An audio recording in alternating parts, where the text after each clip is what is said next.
ஹர ஹர சங்கர ஜெய ஜெய சங்கர பெரியவா திருப்பாதம் சரணம்.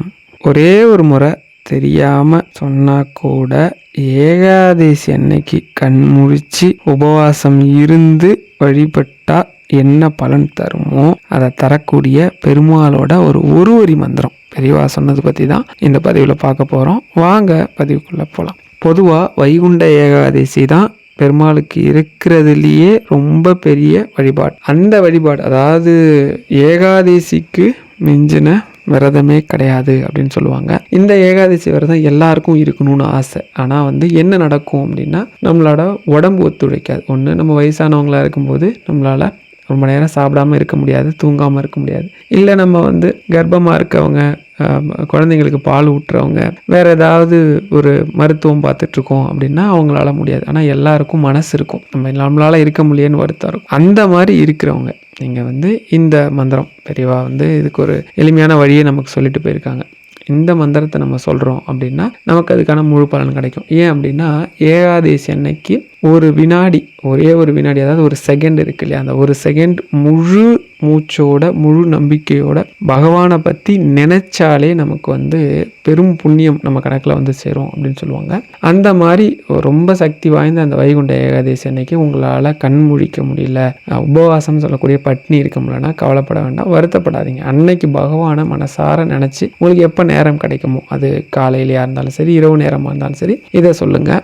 நிச்சயமாக இது உங்களுக்கு அந்த முழு பலனையும் தரும். ஒரு சமயம் பெரியவா எங்கே போகிறாங்கன்னா திருப்பதி பெருமாளை தரிசனம் பண்ண போகிறாங்க. நல்ல கூட்டம், பெரியவா வந்திருக்காங்கன்னதும் மக்களுக்கெல்லாம் ரொம்ப சந்தோஷம். பெரியவாவும் வந்திருக்கிறாங்க, ஒரே நேரத்தில் 2 பெருமாளையும் தரிசனம் பண்ண புண்ணியம் கிடைக்கும்னு சொல்லி ரொம்ப ஆரவாரமாக இருக்குது. என்ன அப்படின்னா கோவிந்தா கோவிந்தான்னு சொல்லிட்டு இருக்காங்க. அரகர சங்கர ஜெய ஜெய சங்கர கோவிந்தா கோவிந்தா அப்படியே 3 சேர்ந்து ஒலிக்குது. பெரியவா உள்ளே போய் திருப்பதி பெருமாளை நல்லா சேவிச்சுட்டு வெளியில் வந்தோடனே கூட்டம் கட்டுக்கடங்காமல் பெரியவாவை தரிசனம் பண்ணுறதுக்காக ஏங்குறாங்க.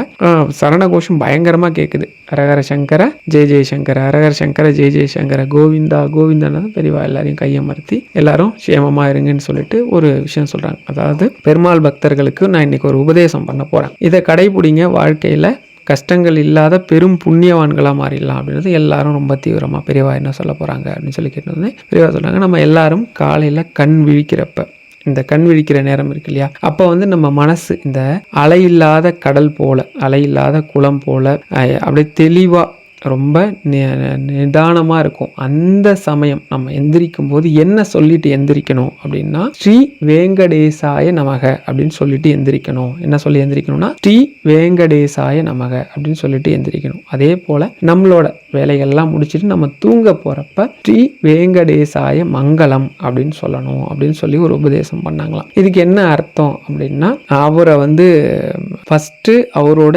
எண்ணங்களோட அவரை வாழ்த்தி அவரை வணங்கி அந்த நாளை தொடங்குறோம். நம்ம தூங்க போகும்போது அவரை வாழ்த்தி அவருக்கு நன்றி சொல்லிட்டு நம்ம அந்த நாளை முடிக்கிறோம். இப்படி செய்யறதால நம்மளோட அந்த நாள் பெரும் புண்ணியம் செய்த நாளாக பெருமாளோட ஏடுகளில் நம்ம அன்னைக்கு பெரும் புண்ணியத்தை நம்ம செஞ்சிருக்கிறதா சொல்லி கணக்கில் எழுதி பாரோம். அதாவது ஒரு குறிப்பிட்ட எண்ணிக்கை இருந்தாதான் நம்ம வைகுண்ட வாசலுக்கே போக முடியுமா, இந்த புண்ணிய கணக்கு வேணுமா, அதுக்கு தகுதியான புண்ணியத்துக்கு இந்த புண்ணியம் பெரும் பகுதியாக சேர்ந்துருமா. இப்போ உதாரணத்துக்கு சொல்கிறேன் பாருங்களேன், ஒரு 10 ஏடு அவர் குறிப்பு எடுத்துக்கிறார், 10 ஏடு இருந்தால் தான் வைகுண்டத்துக்கு நம்மளை அலோவ் பண்ண முடியும் அப்படின்னு வச்சுக்கோங்களேன். இதை நம்ம சொல்றதால அந்த 10 ஏடு உடனே நிறைஞ்சிருமா. அப்படி சொல்லிட்டு பெரியவா இன்னொரு குறிப்பும் பின்னாடி சொல்லுவாங்க. என்னன்னா, எல்லா நாளும் இதை கடைபிடிக்கணும், அட்லீஸ்ட் கடைபிடிக்க முடியாட்டி கூட மாசம் வர ஏகாதசி அன்னைக்காவது இதை மறக்காம சொல்லணும், அவனோட அருள் வேணும். இப்ப ஏகாதசி அன்னைக்கே சொல்லலாம் அப்படின்னா கட்டாயம் இதை வைகுண்ட ஏகாதசி அன்னைக்கு சொல்லலாம் இல்லையா. இது பெரியவா, அதாவது பெருமாளே தன்னோட நாமத்தை நமக்கு சொன்ன மாதிரி தான். நீங்கள் என்ன பண்ணணும் அப்படின்னா,